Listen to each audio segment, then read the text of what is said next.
What are we doing every morning? We just read. What are we reading? The Word of God, the Bible.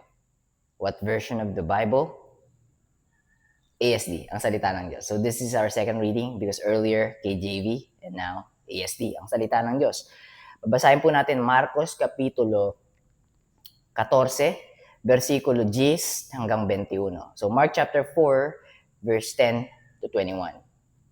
Alright, basa na po tayo. Let's just read. Si Judas Iscariote, na isa sa 12 alagad, ay pumunta sa mga namamahalang pari upang ipagkanulo si Jesus sa Pharisees. 11. Natuwa sila nang malaman nila ang pakay ni Judas. Actually, J. So, Judas tayo. Kasi yung Jesus dito, H. Kaya Jesus. So, Judas tayo. Pakita ko po sa inyo para ano yung ibig sabihin. Ito, Jesus, H. So, yung Judas, ito, J. So, Judas, yun ang gagawin natin pronunciation. Alright, 11, natuwa sila nang malaman nila ang pakay ni Judas at nangako silang bibigyan siya ng pera. Kaya mula noon, humanap na si Judas ng pagkakataong may pagkanulo si Jesus. Alright. So, dito sa part na to, may bagong title, Ang Huling Hapunan. So, The Last Supper. So, from verse 12. So, verse 12 to 21 yung babasahin natin. Pero itong part na to, The Last Supper, ang huling hapunan, may connecting or parallel verses siya sa Matthew chapter 26 verse 17 to 25 and Luke chapter 22 verse 7 to 23 and John chapter 13 verse 21 to 30. Alright, so diretso po tayo basa. Verse 12 na po tayo. Dumating ang pista ng tinapay na walang pampaalsa, the feast of the unleavened bread.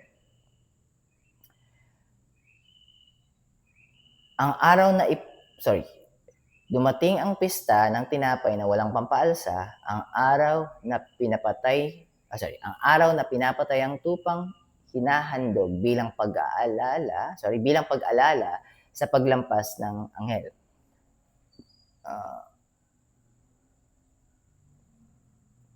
The Passover. Yeah. I was about to say the angel of the Lord passing over. The Passover. Kaya tinanong si Jesus ng mga alagad niya, saan niyo po kami gustong maghanda ng hapunan para sa pista ng pampalsa ng anghel?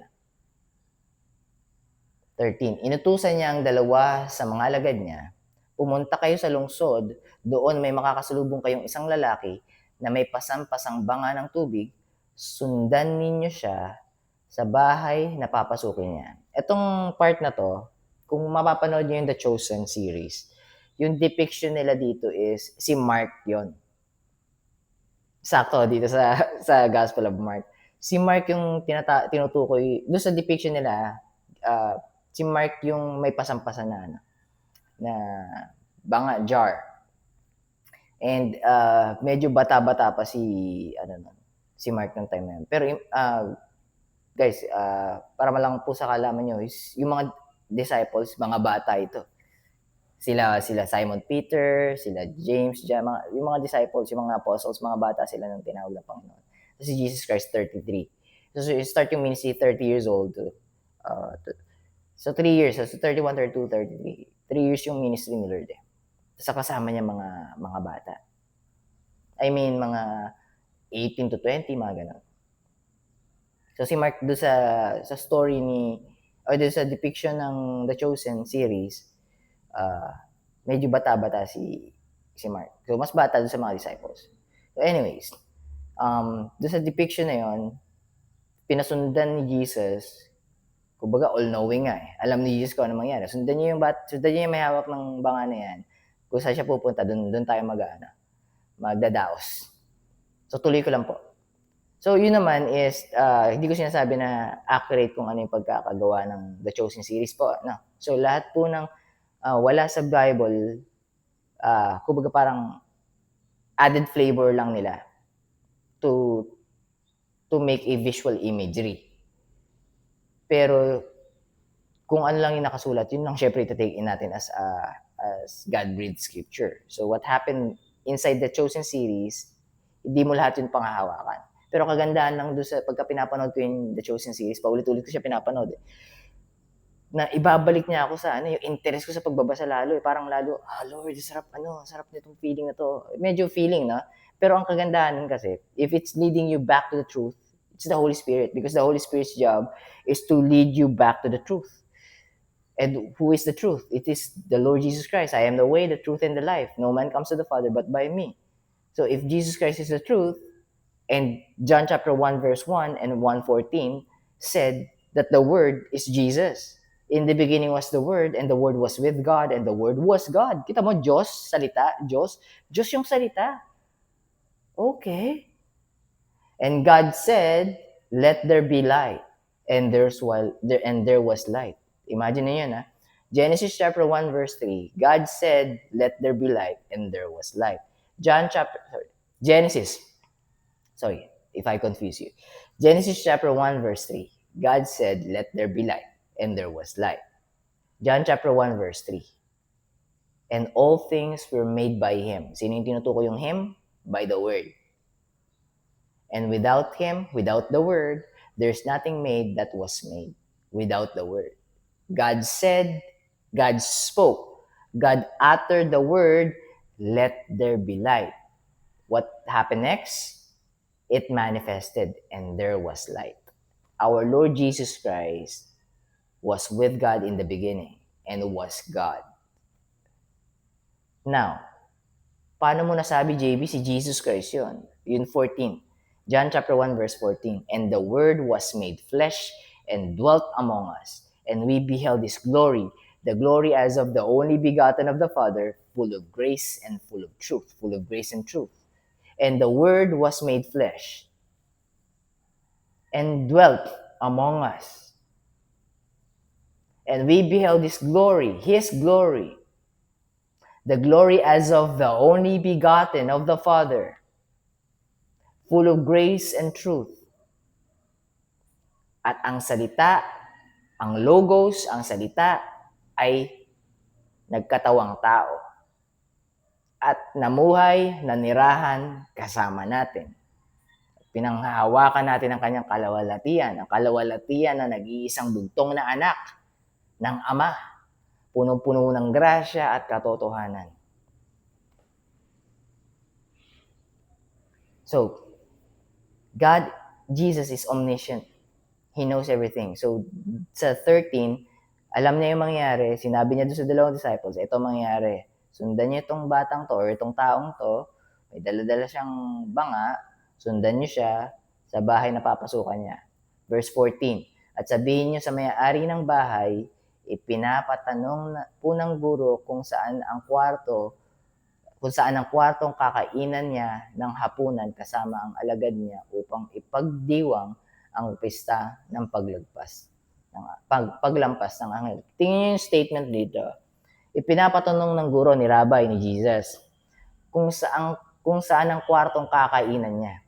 Hindi pinatanong kung papayagan niyo po ba, papahintulutan niyo po ba kaming magdaos ng Passover dito. Hindi. Saan po yung kwartong pagdadausan namin ng Passover? Galing na. Verse 15. Itinuro niya sa... Sumasakit yung lalaman ako, guys. Sorry. Kailangan ng medyo bilisan ako. Dahil na. Medyo masingsip ko na. Verse 15. Itinuro niya, sorry, mali akong pagkakabasa. Ituturo niya sa inyo ang isang malaking kwarto sa itaas. Ito pati yung gagawin ng pati yung response ng taong kinausap nila. Ituturo niya sa inyo ang isang malaking kwarto sa itaas, ng bahay nila, sa itaas, kumpleto na ang kagamitan at nakahanda na. So, hindi na nila kailangang linisin. Kasi ganun yung, tradition nila eh. Lilinisin nila yung buong bahay kung saan magdadaos ang Passover. Feast of the Passover and the unleavened bread. Kailangan walang leaven doon. Walang pampaalsa. Wawalisin nila yun, pupunasan nila, lilinisin nila. So, kailangan clean na clean yun. So, dito, sinasabi dito ni Lord, ito gagawin ng tao na yun, papakita niya sa inyo yung kwarto, tuturo niya sa inyo yung kwarto, doon tayo kakain, doon tayo magpa-Passover, pero malinis na yun, prepared na. Pupunta na lang tayo. Galing, no? So, verse 15, ituturo niya sa inyo ang isang malaking kwarto sa itaas, kumpleto na ng kagamitan at nakahanda na. Doon kayo maghanda ng hapunan natin. 16. Pumunta nga sa lungsod ang dalawa niyang alagad at nakita nila ang lahat ayon sa sinabi niya sa kanila. At nakita nila ng mga alagad ng dalawa ang lahat ayon sa sinabi niya, Jesus Christ, sa kanila sa dalawang alagad. At doon sila naghanda ng hapunan para sa pista. Feast of the Passover. Unleavened bread and Passover. 17. Kinagabihan, dumating si Jesus at ang labing dalawang alagad. 18. Habang kumakain sila sa mesa, sinabi ni Jesus, sinasabi ko sa inyo ang totoo, verily, I tell you the truth, ipagkakanulo ako ng isa sa inyo, nakasalo ko sa pagkain. Someone among you will betray me. 19. Nalungkot sila nang marinig ito at isa-isa silang nagtanong sa kanya, Hindi ako yun, di po ba? Lord, ako ba yung tinutukoy mo? Hindi ako yun, di ba? So lahat sila nagtanong. Even si Judas Iscariot. Though he know what he's about to do. Because prior to this, di ba? Prior to this, nakipagkita na si Judas sa mga tagapagturo ng kautosan, the Pharisees, at inofera na siya ng pera. 30 pieces of silver. 30 pieces of silver back then is a price of a slave. If you're going to purchase a slave, 30 pieces of silver. So, kumbaga parang doon sa term na yon, ang halaga lang ni Kristo sa mga mata nung nagkasundo, nung nag-deal, is parang slave lang si Jesus. Medyo sumasakit nila mo na guys. 20. Sinabi ni Jesus sa kanila, isa siya sa inyong 12. Siya ang kasama kong nagsasaway. Sorry? Ulitin ko lang po Verse 20. Sinabi ni Jesus sa kanila, isa siya sa inyong 12. Siya ang kasama kong nagsasawsaw.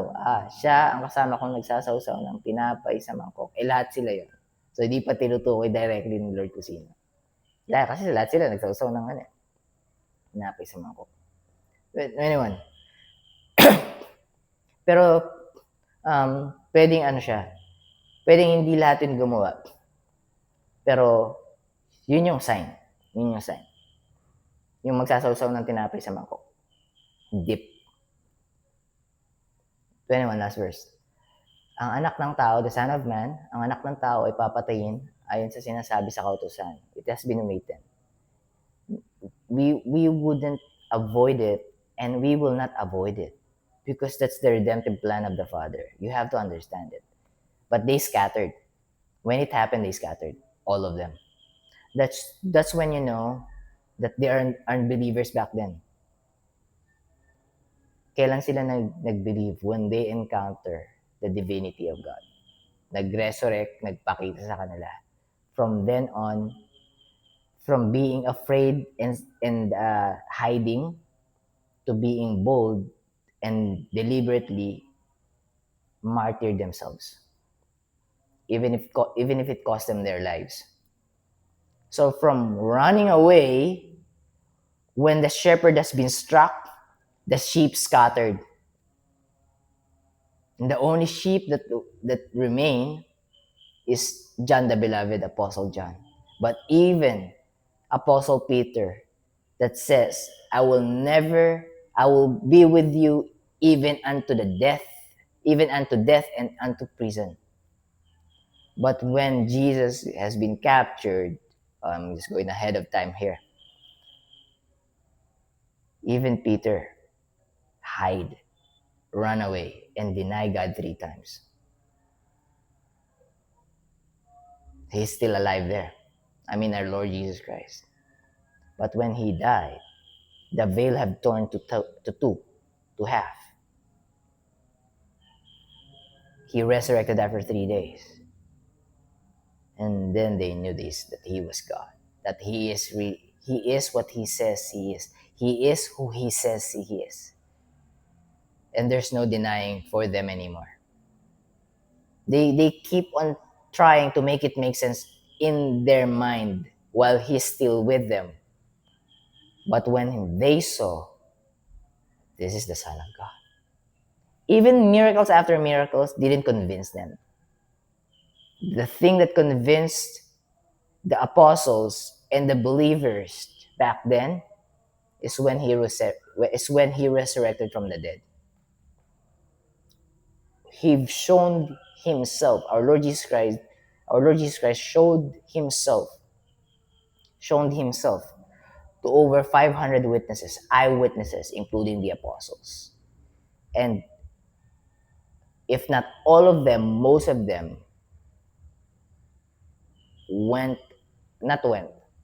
chose to be unalive, to be killed, instead of denying our Lord Jesus Christ. All right. I'm gonna read it back, verse 21. Ang anak ng tao ay papatayin ayon sa sinasabi sa kasulatan. Ngunit nakakaawa ang taong magkakanulo sa anak ng tao, mas mabuti pa para sa kanya kung hindi na lamang siya ipinanganak. Napakadiin nito. Alam niyo, parang ganito yan eh. Nadinig mo na yung salita ng Panginoon. Nadinig mo yung good news. Yung totoong good news hindi yung diluted good news. Hindi yung dinilute ni Satan upang ma-deceive kayo. Alright, let me remove you from the equation. Baka tamaan, baka masaktan kayo. Para ma-deceive yung mga na-deceive. Ang true gospel is, alright, share ko muna yung gospel ni Satan. Alright, not gospel ni Satan. Share ko muna yung deception ni Satan. Maniwala kayo kay Kristo, ha? Sabihin nyo, siya yung Panginoon nyo, ha? Pero, yung salvation nyo nasa kamay nyo. Wala sa Kanya.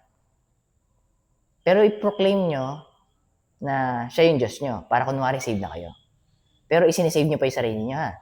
Save nyo yung sarili nyo. Magpabaptize kayo. Pag di ka baptize, hindi ka maliligtas. Pag hindi ka sumanib dito sa church namin, hindi ka maliligtas. Deception ni Satan yan.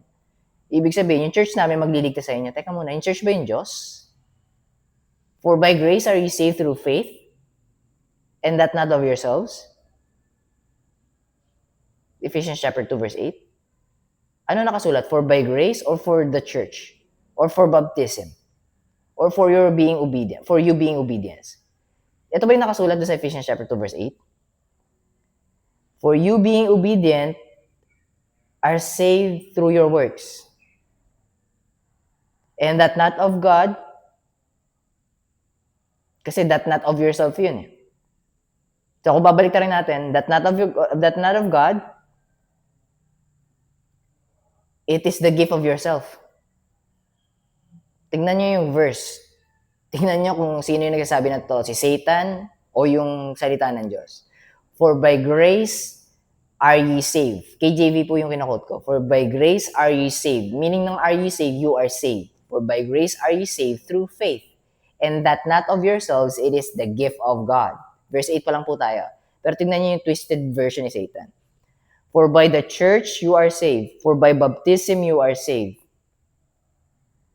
Through your obedience. And it is by yourself and your own gift to yourself. Doon pa lang magigets mo na kung sino nagsasabi ng totoo eh. Yun din yung tinuturo ni Al eh.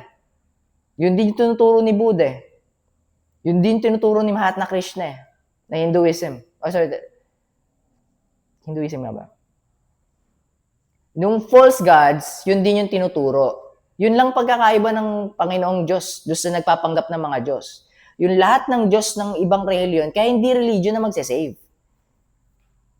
For by religion you are saved. Ganun ba yung nakasulat? Hindi. For by the grace of God. For by grace.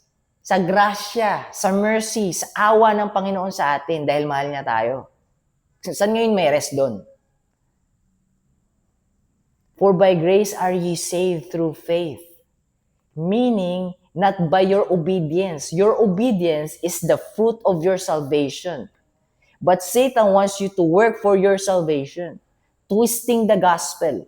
Twisting the good news. Ngayon, padadaliin ni Satan. Punta ka lang Sunday, okay na yun. Magkasala ka na ng 1 to 6 days, basta Sunday or Saturday, hingi ka tawad. Tapos, Monday, kasala ka ulit hanggang Saturday. Tapos Sunday, hingi ka ulit tawad. Di ba ang dali? O, di ba? O, save ka na nun. Kasi kada magkakasala ka, hingi ka tawad. O ano yun, nanlolokohan na lang tayo dito. Niloloko mo na lang yung Diyos. Gagawa ka ng kasalanan, tapos hingi ka ng tawad. Ganun kagaling si Satan. Napaka-crafty niya, simpleng-simple lang pagbabago gagawin niya. Yung mukha pa rin may sense, yung magme-make sense pa rin sa'yo, tama nga, no? Hindi ako deserving. Paano ko i-receive yung grace mo? Hindi nga ako deserving. Kailangan ko muna maging deserving. I need to wash myself clean first, God. Ano sabi sa Romans chapter 5, verse 8? God commanded His love for us. While we were yet sinners, in due time, Christ died for us. Hindi, for God commanded His love for us, in due time, we died for Christ. Ano sasabihin ng ibang mga Diyos-Diyosan? Yung mga ina-idol, ino-worship ng ibang mga tao. Ay maging better version ka ng sarili mo kasi hindi ka deserving do sa God namin. Ay, nagkasala ka, bayaran mo yung kasalanan mo, gawa ka mabuti. Ano yun? Standard na ng tao yun. Human standard na yun. Yung Diyos-Diyosan na sinusunod nila, ang ginagamit, standard ng human being, gumawa ka ng kasalanan, bayaran mo ng mabuting gawa mo. E di yung Diyos-Diyosan na yun, paano naging Diyos yun? Ano ibig mo sabihin? Kaya ba nating bayaran yung kasalanan natin? Kaya ba nating mapunta sa piling ng Panginoon?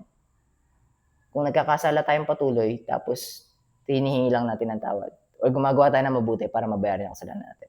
Ang tanong, nawala ba talaga yung kasalanan? Nandun pa rin yun. Kahit nga sa alaalaan mo, nandun pa eh. Kung naaalala mo pa yun, yung Buddha, yung Allah, yung Mahatma Krishna, naaalala din yun. But our Lord Jesus Christ said, and their sins and iniquities will I remember no more.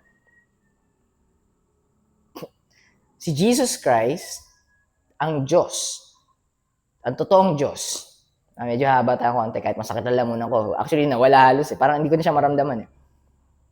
Ang totoong Diyos, omniscient, omnipresent. Ibig sabihin, alam niya na magkakasala ka sa hinaharap. Alam din niya na hindi mo kayang bayaran yung kasalanan mo kasi kita niya nga yung hinaharap. Alam din niya na pag ikaw ang nagbayad ng kasalanan mo, hindi enough. Hindi. So, ibig sabihin, kulang. So, hindi ka umabot sa karya ng langit. Kung hindi ka umabot sa karya ng langit, nasan ka? Sa impyerno. Gaano kagaling si Satan? Sabihin ni Satan, walang impyerno. Niloloko ka lang ng mga tao na yan. Walang impyerno. Tignan mo, pagka naniwala ka walang impyerno, kanino papabor yun? Sa'yo? Tignan natin kung pabor sa'yo ha. Halimbawa, wala kang impyerno. Ikaw, hindi ka naniniwala sa Diyos or sa tunay na Diyos. Hindi ka naniniwala sa tunay na Diyos na gusto ka iligtas at siya lang yung kaya magligtas sa'yo. Hindi ka naniniwala. So, wala kang Diyos. So, wala kang heaven, wala kang hell. Wala kang pinaniniwala ang heaven tsaka hell.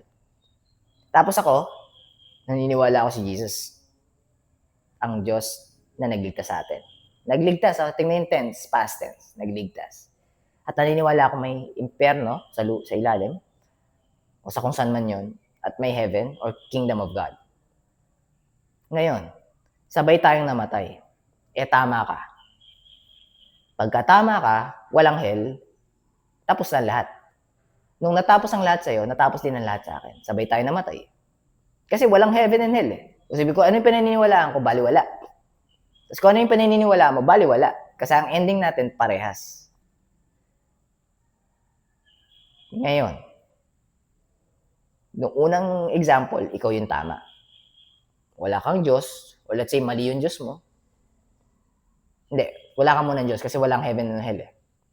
Kung yun yung kakausap po dito yung mga ganito yung paniniwala. Halimbawa naman, ito naman yung totoo. Nagkataong mali ka, nagkataong si Jesus ay tama. Na He is the only way. I am the way, the truth, and the life, and no man comes to the Father but by me.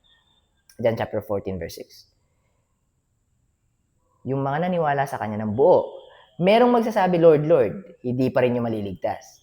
Pagka ang sagot nun, pagka ang understanding nun, ng tao na yun na nagtumatawag sa Kanyang Lord, Lord, meaning they are calling themselves Christians, but their faith in God is 50% on themselves. 50% sure ako pupunta ako sa langit. Kaso may kasalanan pa ako eh. Kailangan ko pang ayusin yung sarili ko eh. Ano ibig sabihin nun?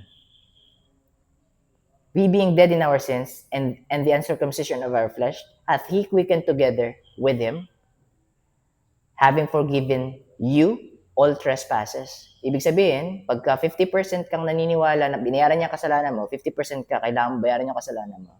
Yung Colossians chapter 2 verse 13, nagsisinungaling. O sino ngayon yung totoo? Ikaw sa sarili mo o yung salita ng Diyos? The heart is deceitful above all things and desperately wicked, who can know it? Salita ng Diyos, hindi nagbabago, pero puso pabago-bago. Look, kung mali ka, yung naniwala ng buo at binigay ang pagkakatiwala, ang pagkakaligtas sa kamay ng Panginoong Jesucristo lamang at hindi sa sarili niya, ay mapupunta sa kaharian ng langit kasama ng Diyos. At lahat ng hindi naniwala, na kahit sabihin nagpapanggap na niwala or hindi nauunawaan yung kanilang pinaniniwalaan, sa hell pa rin pupunta. Ngayon, kung hindi ka naniniwala, kasama nung nagpapanggap na Christians, tinatawag sarili nilang Christians, pero in totoo hindi nila nauunawaan kung ano yung sinasabi ng Panginoon. At sila'y namatay na ganun yung paniniwala nila sa hell. Ano yung difference? Nung ikaw tumama, parehas tayo. Nung ikaw nagkamali at yung naniwala sa pangalan ng anak ng Diyos at sa ginawa niya, sa sakripisyong ginawa niya, mapupunta sa langit. Mapupunta sa kaharian ng langit. Sa kaharian ng Panginoon. Ano ba yung meron doon sa kaharian ng Panginoon? Eternal happiness, eternal joy, eternal love, eternal peace, eternal rest, eternal light. Not going to be starving anymore and not going to be thirsty anymore. Ano may hell? Eternal let's start with sorrow. Eternal sorrow, eternal sadness, eternal madness, eternal anger, eternal hatred, eternal envy, eternal jealousy, eternal depression, eternal anxiety, eternal stress, eternal physical pain, eternal emotional pain. JB, panakot lang yan eh. Yun yung sinasabi ni Satan para lumayo ka doon. Again, kung tama ka, di okay, pares naman tayo. Paano kung mali ka? Totoo yun. Si Satan, mananalo siya pagka naniwala kang hindi totoo yung hell. Kasi doon ka mapupunta. Sana tama ka. Pero again, pag tama ka, walang nawala sa akin. Kaya lang paano pagka totoo ito? Anyways, so 29 minutes na. Napahaba ako. Medyo dumiin ng konti guys.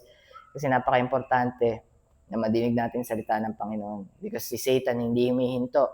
So si Lord, binibigyan ng lakas kahit mahirap ang mga vessels, mga tigasunod niya para ipamahagi, iparating yung mabuti niyang balita. Hindi yung binabalita ni Satan, but yung mabuting balita ng Panginoon.